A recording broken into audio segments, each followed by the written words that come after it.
Selamat bertemu kembali dengan saya, Sven Saja Jalimun. Mari Bapak Ibu, kembali kita akan membahas kebenaran firman Allah yang pada hari ini saya beri judul, apakah yang akan terjadi di akhir zaman atau menjelang kedatangan Tuhan yang kedua kali, atau dengan kata lain, akhir dari dunia ini. Bapak Ibu yang dikasihi Tuhan, sebelum kita masuk kebenaran firman Allah, mari kita akan berdoa terlebih dahulu. Segala puji, hormat, dan syukur kami panjatkan kehadirat-Mu ya Tuhan. Kalau pada hari ini Kau masih memberi kesempatan kepada kami untuk kembali mendengar kebenaran firman-Mu. Berfirmanlah kepada kami, berikanlah pengertian, supaya kami dapat memahami firman-Mu, dan kami dapat melakukannya dalam kehidupan kami. Seberapa kami yang melihat dan mendengar kebenaran firman-Mu, biarlah firman-Mu boleh tetap tinggal di dalam kehidupan kami. Ajar kami untuk mempraktekannya dalam kehidupan kami sehari-hari, sehingga hidup kami ini Tuhan menjadi berkat bagi banyak orang di sekitar kami. Urapilah hamba-Mu Tuhan yang akan menyampaikan firman-Mu. Biarlah tutur kata daripada hamba-Mu ini Kau urapi dengan kuasa-Mu, sehingga memberkati kami semua. Berkati kami semua Tuhan dengan urapan Roh Kudus-Mu, sehingga kami boleh memahami rencana dan kehendak-Mu di dalam hidup kami. Kami sambut firman-Mu Tuhan di dalam nama Tuhan kami Yesus Kristus. Haleluya. Amin. Baik Bapak Ibu yang dikasihi Tuhan, kita akan kembali baca firman Tuhan yang terambil dari Lukas pasal 21 ayat 7 sampai yang ke-19.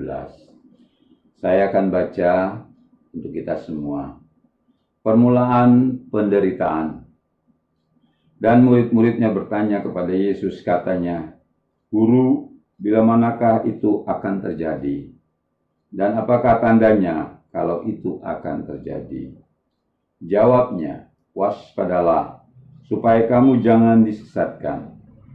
Sebab banyak orang akan datang dengan memakai namaku dan berkata, akulah dia. Dan saatnya sudah dekat. Janganlah kamu mengikuti mereka. Dan apabila kamu mendengar tentang peperangan dan pemberontakan, janganlah kamu terkejut. Sebab semuanya itu harus terjadi dahulu. Tetapi itu tidak berarti kesudahannya akan datang segera." Ia berkata kepada mereka, bangsa akan bangkit melawan bangsa, dan kerajaan melawan kerajaan. Dan akan terjadi gempa bumi yang dahsyat, dan di berbagai tempat akan ada penyakit sampar dan kelaparan. Dan akan terjadi juga hal-hal yang mengejutkan dan tanda-tanda yang dahsyat dari langit. Tetapi sebelum semuanya itu, kamu akan ditangkap dan dianiaya. Kamu akan diserahkan ke rumah-rumah ibadah dan penjara-penjara. Dan kamu akan dihadapkan kepada raja-raja dan penguasa-penguasa oleh karena namaku.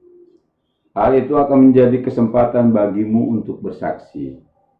Sebab itu tetapkanlah di dalam hatimu, supaya kamu jangan mikirkan lebih dahulu pembelaanmu. Sebab aku sendiri akan memberikan kepadamu kata-kata hikmat, sehingga kamu tidak dapat ditentang atau dibantah lawan-lawanmu. Dan kamu akan diserahkan juga oleh orang tuamu, saudara-saudaramu, kaum keluargamu, dan sahabat-sahabatmu, dan beberapa orang di antara kamu akan dibunuh. Dan kamu akan dibenci semua orang oleh karena namaku. Tetapi tidak sehelai pun dari rambut kepalamu akan hilang. Kalau kamu tetap bertahan, kamu akan memperoleh hidupmu. Yang percaya katakan, amin. Bapak Ibu yang dikasihi Tuhan, ada beberapa hal di sini yang menjadi catatan dari judul khotbah saya hari ini. Yang pertama, kita akan bahas ayat 8. Jawabnya, waspadalah supaya kamu jangan disesatkan. Bapak Ibu yang dikasihi Tuhan, di akhir zaman ini akan banyak penyesat-penyesat. Akan banyak nabi-nabi palsu yang mengajarkan kebenaran yang salah. Atau bahkan juga dia mengaku dirinya adalah Mesias. Dirinya adalah Tuhan. Ayat di sini dikatakan, sebab banyak orang akan datang dengan memakai namaku dan berkata, akulah dia. Jadi Bapak Ibu yang dikasihi Tuhan, banyak orang akan mengaku bahwa Yesus itu sudah datang. Dan mereka menyesatkan banyak orang. Jadi di akhir zaman ini akan timbul penyesat-penyesat. Tetapi bagi kita, Bapak Ibu yang dikasihi Tuhan, kita tidak perlu takut kalau adanya penyesat-penyesat yang datang. Kenapa demikian? Firman Allah sudah mengingatkan kepada kita. Di ayat yang lain, kamu sesat sebab kamu tidak mengerti firman Allah dan kuasa Allah. Jadi dua hal ini yang harus dipahami. Orang bisa disesatkan karena dia tidak mengerti firman Allah. Dan yang kedua, tidak pernah mengalami kuasa Allah di dalam dirinya. Bapak Ibu yang dikasihi Tuhan, di sini dikatakan waspadalah. Artinya kita harus berhati-hati. Berhati-hati dengan apanya, penyesatnya, apa ajarannya. Tentunya kita harus pahami, berhati-hati bukan dari penyesatnya, tapi yang dimaksud adalah ajaran yang menyesatkan. Bisakah kita disesatkan? Bisa saja. Kenapa? Karena kita tidak memiliki kebenaran. Kita tidak pernah menyelidiki firman Allah. Maka kita mudah disesatkan. Apalagi tidak pernah baca Alkitab. Mendengar khotbah hanya setiap hari Minggu. Dan itu pun cuma sekali. Maka hal semacam itu bisa terjadi. Orang itu mudah disesatkan.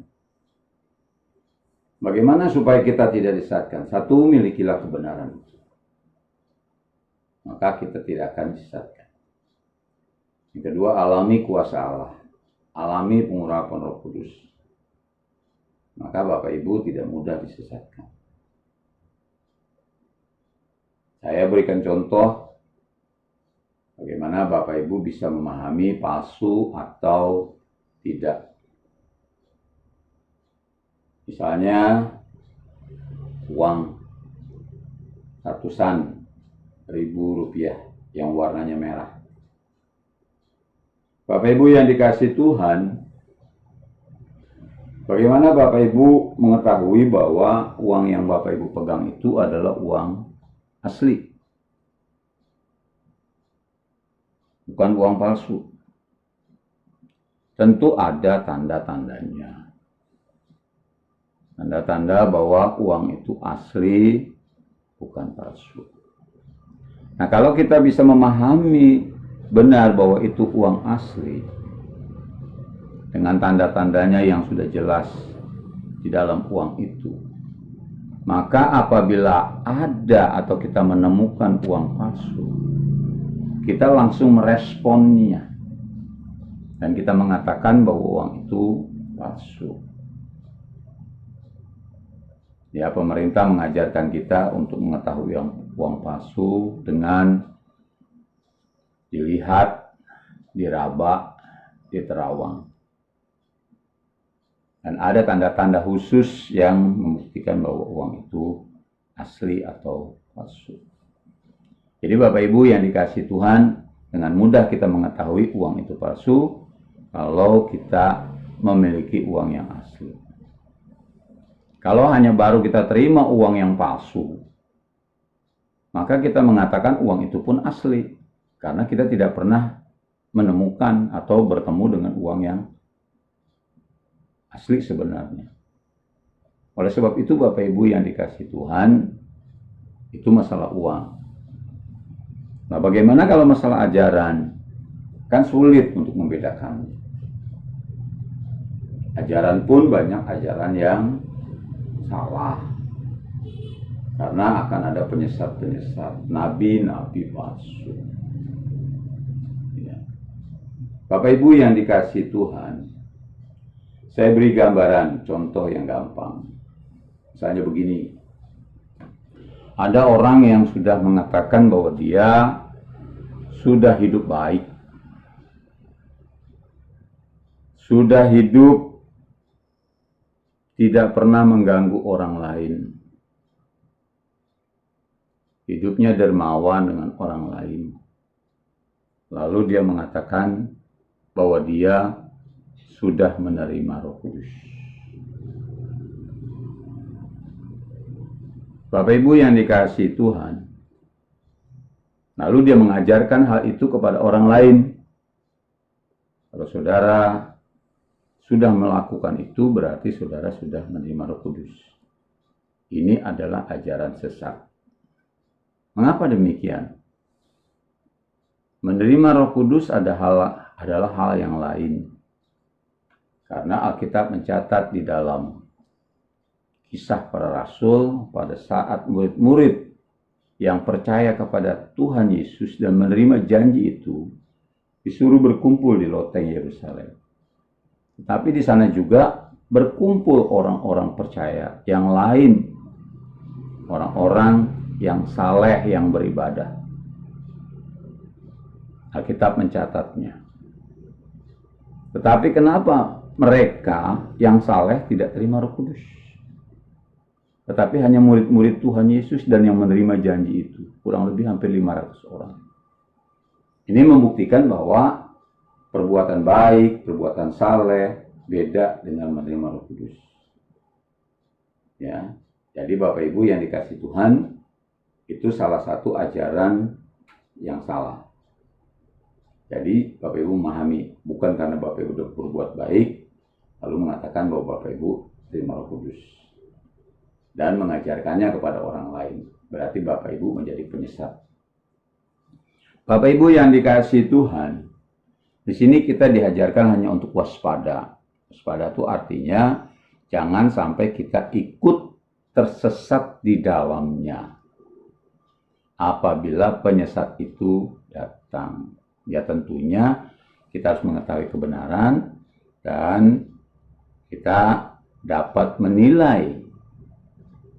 Karena orang rohani itu mampu menilai, sedangkan dirinya sendiri tidak akan mampu menilai orang lain.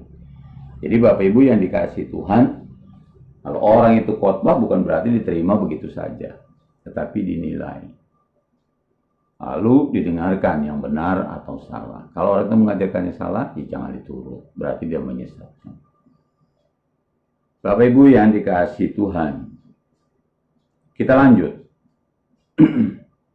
Jadi ya, tanda yang pertama adalah bahwa akan banyak orang yang menjadi penyesat.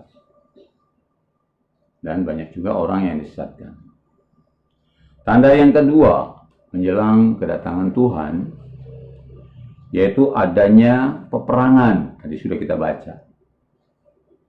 Akan timbul perang bangsa melawan bangsa lain. Ya, kalau sekarang kita dengar saat-saat ini paling 1-2 negara yang sedang berperang. Tapi nanti akan terjadi peperangan antara bangsa-bangsa. Dan itu pasti akan terjadi. Karena masalah-masalah, mungkin masalah ekonomi, masalah perbatasan daerah, masalah kekuasaan, ekspansi, dan sebagainya. Akhirnya terjadi peperangan. Nah, itu akan terjadi. Jadi menjelang kedatangan Tuhan itu, tanda-tandanya itu perlu diperhatikan. Akan terjadi seperti itu. Tanda yang ketiga, adanya pemberontakan. Ya, pemberontakan. Beberapa waktu yang lalu kita dengar di televisi ada pemberontakan. Ada di suatu daerah rencana untuk menggulingkan, untuk membunuh presidennya. Nah, itu adalah pemberontakan-pemberontakan. Dan itu akan terjadi lagi, nanti akan ada. Ya, perebutan kekuasaan satu dengan yang lain. Dan kalau hal itu terjadi, tidak perlu kita bingung. Karena memang itu pasti terjadi. Kemudian akan adanya gempa bumi yang dahsyat. Tadi sudah kita baca, ya. Gempa bumi yang dahsyat. Ya, kemarin beberapa waktu yang lalu ada gempa. Tapi dicatat hanya 5,6 skala Richter. Dan goncangannya sedikit. Berapa waktu yang lalu juga seperti itu. Dan pernah terjadi gempa bumi yang dahsyat, ya, waktu Krakatau meletus 1883. Itu dahsyat. Bahkan di akhir zaman ini diramalkan akan ada gempa yang sampai kekuatannya 9 lebih. Peramal-peramal sudah mengatakan demikian. Ahli-ahli biologi mengatakan demikian. Jadi itu memang akan terjadi. Alkitab sudah mencatat akan ada gempa bumi yang dahsyat. Tapi terjadinya di mana kita tidak tahu. Jangan-jangan di negara kita. Tapi kita berharap jangan sampai terjadi di negara kita. Karena kan ada di negara-negara. Jadi tidak semua negara akan mengalami gempa. Ada negara tertentu yang memang akan alami itu. Walaupun potensi gempa itu Indonesia itu sangat besar karena banyak gunung-gunung berapi. Bapak Ibu yang dikasih Tuhan, ya. Kemudian juga ayat 11, dan akan terjadi gempa bumi yang dahsyat dan di berbagai tempat akan ada penyakit sampar. Dari zaman ini Bapak Ibu, sekarang ini kita diperhadapkan dengan penyakit sampar yang namanya corona. Ini penyakit sampar dan menyerang hampir beberapa negara, ratusan negara, termasuk Indonesia. Ya, sudah tercatat sampai 16.000 yang positif. Ya. Masih mungkin bisa bertambah. Ya, tapi kita berharap biarlah penyakit ini cepat berlalu. Tapi Alkitab sudah mencatat bahwa itu terjadi penyakit sampar.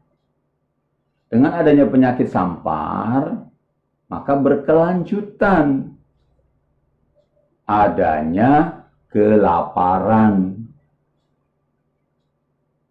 Kenapa? Karena dengan penyakit sampar ini, negara-negara sekarang kan sudah ada yang lockdown. PSBB di Indonesia. Dengan adanya seperti itu, otomatis orang tidak bisa bekerja. Bekerja dibatasi. Bahkan ada yang sama sekali ditutup, tidak boleh bekerja di suatu negara. Nah, kalau orang tidak bekerja, kalau petani, ya dia tidak akan menghasilkan padi.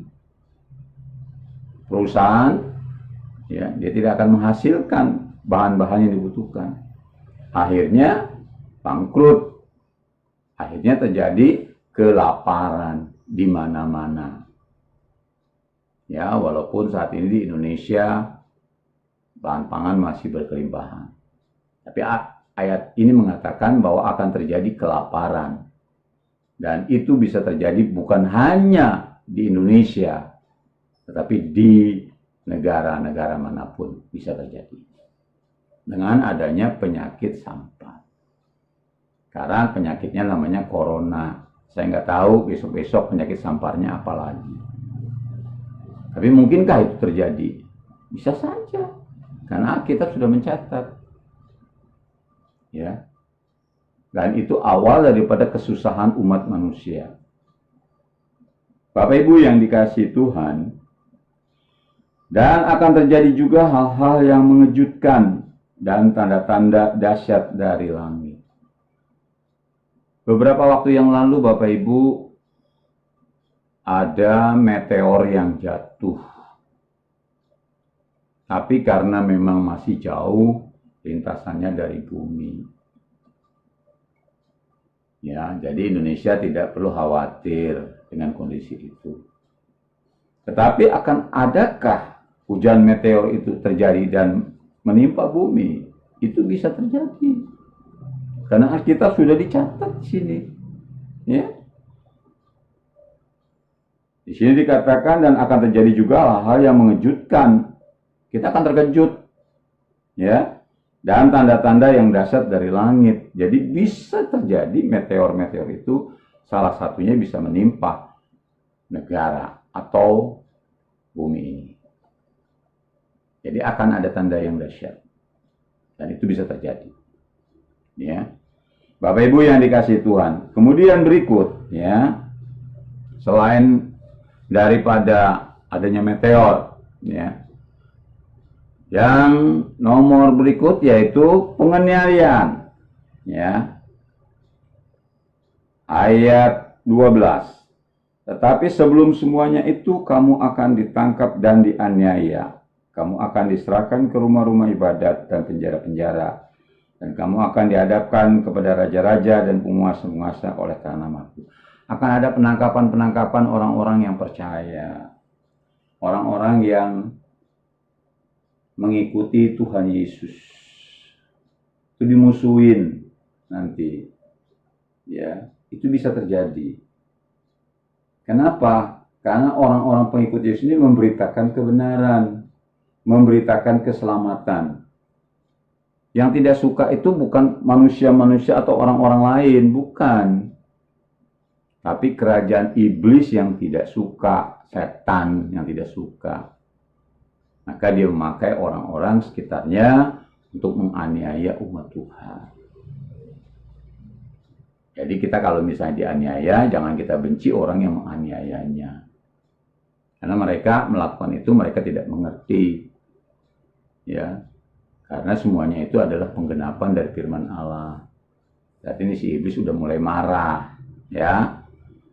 Karena waktunya sudah singkat, makanya dia menganiaya umat Tuhan dengan tujuan supaya Injil tidak disebarluaskan. Jadi tidak aneh Bapak Ibu kalau nanti akan terjadi seperti itu. Ya. Orang akan membenci tanpa alasan karena Bapak Ibu adalah orang yang percaya kepada Tuhan Yesus. Bapak Ibu yang dikasihi Tuhan, kemudian yang berikut. Di dalam Matius 24 ayat 12 dikatakan bahwa kasih kebanyakan orang dingin. Ya sekarang ini kita lihat orang itu udah garang. Ya. Sudah tidak bisa dilarang. Kasihnya sudah dingin. Ya. Berapa waktu yang lalu saya antri di sebuah bank. Ya, di mana diberlakukan jaga jarak. Saat sedang antri ada bapak-bapak yang nyerobot. Ya. Akhirnya apa yang terjadi? Maka ada bapak-bapak yang lain langsung marah-marah. Ya. Langsung bereaksi kurang baik. Bapak Ibu yang dikasihi Tuhan, kalau terjadi seperti itu kan harusnya kita bisa maklum. Tidak harus juga langsung marah. Ya. Kalau memang mau ditegur, tegurlah dengan baik. Kan itu lebih baik. Tapi yang saya lihat tidak seperti itu. Jadi di akhir zaman ini orang sudah mulai garang, tidak mampu mengendalikan diri, lebih suka gampang marah. Jadi Bapak Ibu yang dikasihi Tuhan, di akhir zaman ini akan terjadi seperti itu, ya. Dikatakan bahwa kasih orang banyak mulai dingin. Nah, dingin di sini itu, ya, tidak lagi mengasihi orang lain, hanya mengasihi dirinya sendiri. Bapak Ibu yang dikasihi Tuhan, kita lanjut. Di Matius 24 ayat 10 dikatakan banyak orang di akhir zaman akan murtad. Ya, tidak lagi percaya kepada Tuhan Yesus. Wah, ini banyak. Alasannya, kalau sekarang mungkin karena wanita, karena perkawinan, pindah agama, murtad. Ya, tidak menghargai kasih karunia Tuhan. Jadi gara-gara nikah dengan yang tidak seiman, keluar agama, murtad namanya. Ya. Ada juga yang karena ingin menduduki satu jabatan yang lebih baik, mungkin di swasta atau di pemerintahan. Didudukan pada jabatan yang lebih tinggi, tapi dengan syarat, ya, pindah agama, atau di tempat-tempat hiburan, ingin terkenal, ditawarkan pindah agama. Ya, kita lihat banyaklah orang-orang yang murtad karena alasan-alasan yang saya sebutkan tadi. Kenapa mereka murtad? Karena mereka tidak memahami kebenaran firman Allah. Dan mereka bukan domba-domba Tuhan. Beberapa waktu yang lalu ayat firman Tuhan saya sudah kupas.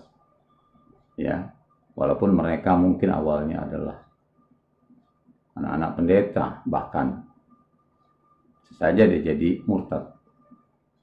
Karena memang mereka bukan domba Tuhan.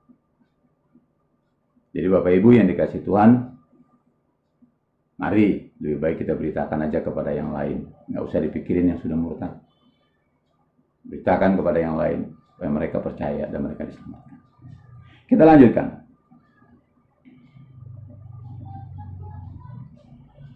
Ayat yang berikut, ya,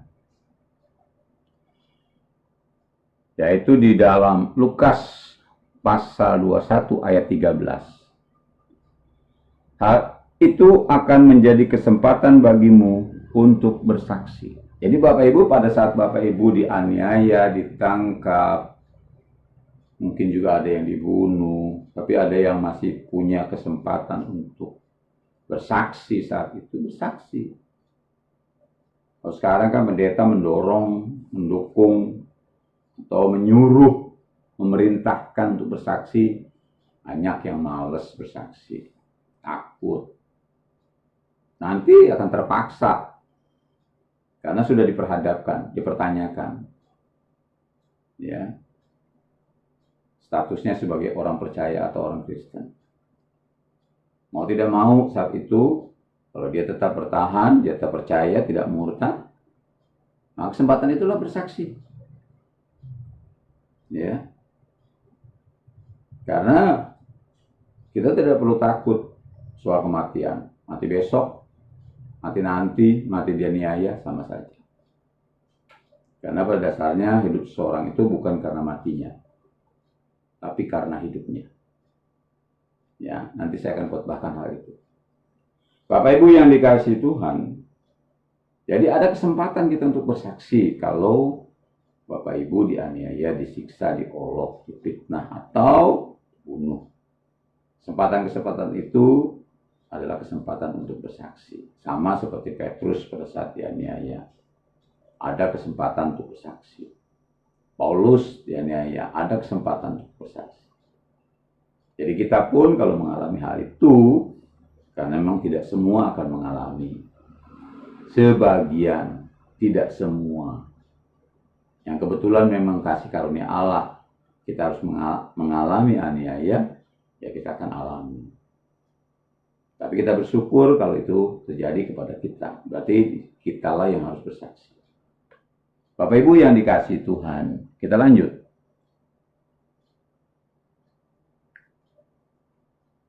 Ayat 14. Sebab itu tetapkanlah di dalam hatimu supaya kamu jangan mikir lebih dahulu pembelaanmu.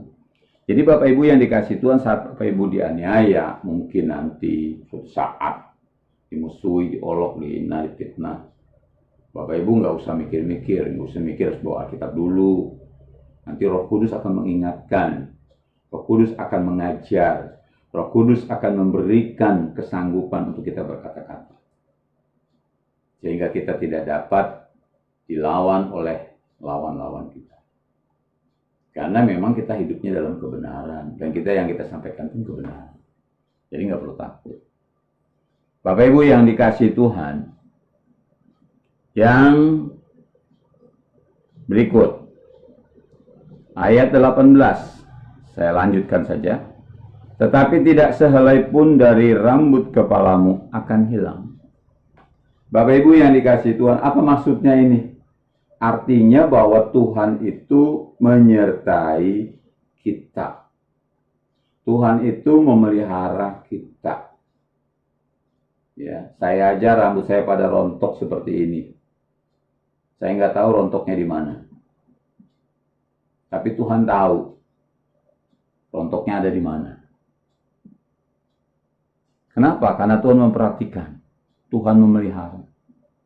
Jadi Bapak Ibu yang dikasihi Tuhan, di sini dikatakan tidak sehelai pun dari rambut kepalamu akan hilang. Jadi pemeliharaan Tuhan itu begitu baiknya di dalam kita bersaksi ya kepada orang banyak. Maka Tuhan tetap pelihara walaupun mungkin kita tertimpa aniaya, olokan, fitnahan, mungkin cambukan, pukulan. Tapi tetap Tuhan pelihara artinya. Ya.